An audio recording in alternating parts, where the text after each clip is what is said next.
surrounding the Alabama-LSU baseball game that was flagged on Friday for gambling irregularities. The story came out last night, and it's been advanced a little bit today.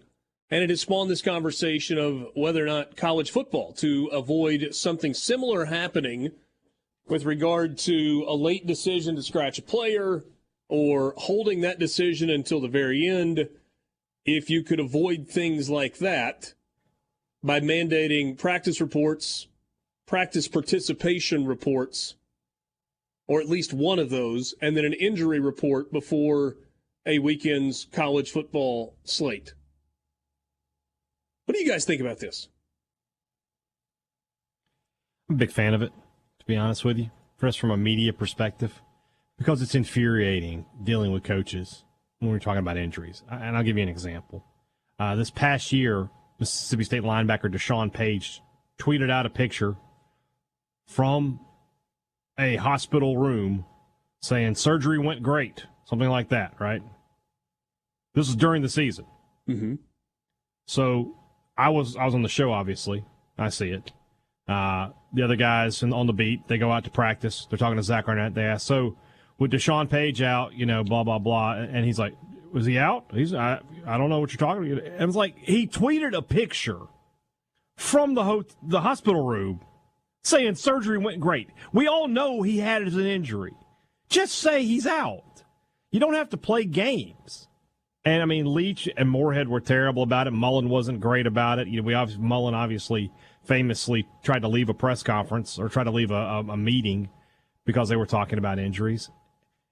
It's not like this huge deal. It's not like Nick Saban is sitting over there going, if they have Deshaun Page, that's a game changer for us. We need to find out if he's playing or not.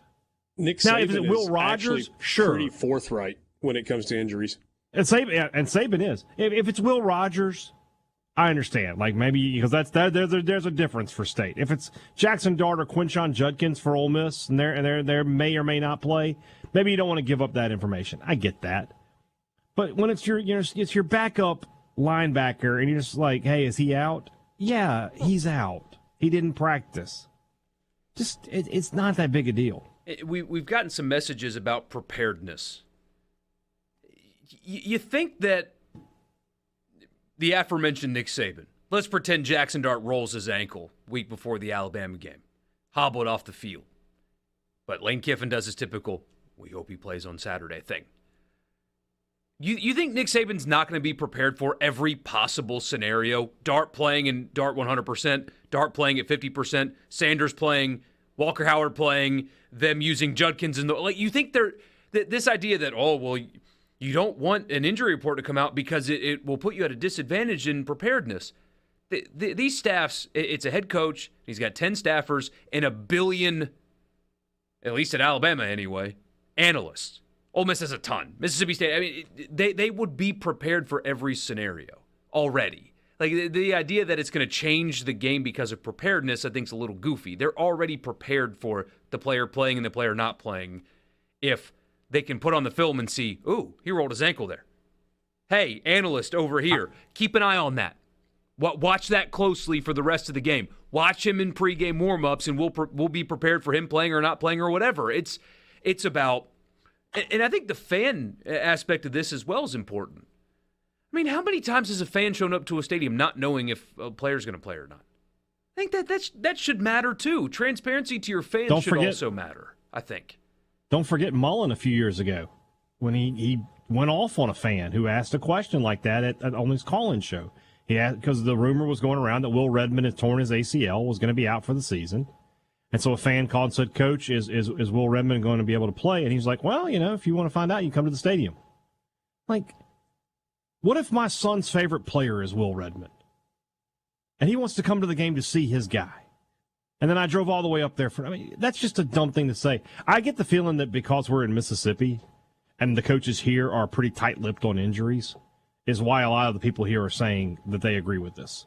Whereas if we were an Alabama show, and like you mentioned, Saban's pretty open about it, there's probably a lot of, whatever. Yeah, do an injury report. It's no different than the NFL. We went through a time period when Matt Luke was the head coach at Ole Miss where he was incredibly forthright and open about injuries. In fact, he opened his Monday press conferences with a review of the previous game. Here's where we are from an injury status, and then he would take questions. Always liked that about Matt Luke. Yeah. Moore would tell you people were injured. He just wouldn't tell you what the injuries were. It just upper body, lower body. But he would tell you if somebody is out with a lower body. But the original point, though, is the most important thing. I would say we're not asking this so little Johnny can get an autograph and see his favorite player, or so that we can be more informed with our listeners and how we look at games. We're asking about this in terms of avoiding putting safeguards in to avoid any scandals in college football related to sports wagering. That's the reason we're asking the question. Protecting the integrity of the game. Everybody's making fun of the NFL for suspending players for wagering on sports, including football.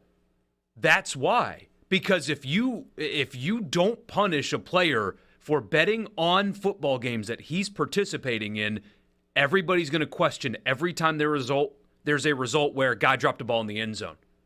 Fans are going to wonder, why? Did he have money on the game? Or did one of his boys have money on the game? It eliminates that question. You said it perfectly earlier. You need to take the chance of ruining the integrity of the outcome of the games away.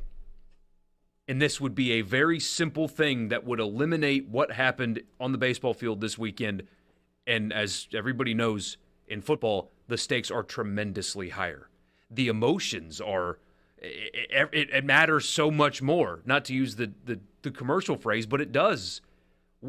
You said it. They're very lucky this was a baseball game and not the Alabama-LSU football game. If you keep the teams but change the sport?